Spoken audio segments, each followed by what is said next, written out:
মাল্টিপাস কমাস epithelium. আর বাকি অংশ হচ্ছে, আচ্ছা এখানে হচ্ছে আরেকটা জিনিস বলি নেই, সেটা হচ্ছে এখানে হচ্ছে এরিটেনয়েড কার্টিলেজটা হচ্ছে এটা, এরিটেনয়েড ইন্টার এরিটেনয়েড ফোল্ড যেখানে ফর্ম করে এটাই হচ্ছে এরিটেনয়েড কার্টিলেজ। ধরো তো, এটা হচ্ছে এরিটেনয়েড কার্টিলেজ দুই পাশে। এটার উপরে থাকে হচ্ছে কিউনিফর্ম কর্নিকুলেট, তারপর থাকে কিউনিফর্ম কর্নিকুলেট কিউনিফর্ম এরিটেনয়েড, তারপর ক্রিকয়েড।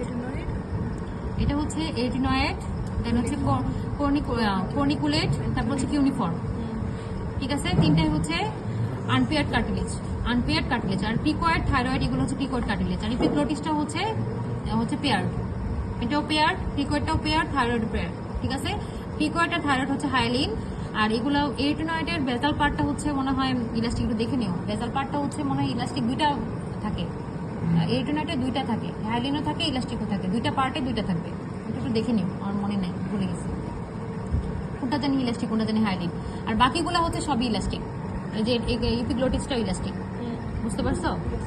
হাইলিন হচ্ছে এটা, এগুলো হচ্ছে যে সুতা দিয়ে বেঁধে দিবে, বলবে যে কি ধরনের কার্টিলেজ, বুঝছো, কি ধরনের পেয়ার্ড নাকি আনপেয়ার্ড। আবার এটা দিয়ে বেঁধে দিয়ে বলতে পারবে write down the name of the cartilage of the ladies, তাহলে পেয়ার্ড কার্টিলেজ লিখবা, আনপেয়ার্ড কার্টিলেজ লিখবা, আর টাইপ লিখতে বলে টাইপ লিখবা, বুঝতে পারছো?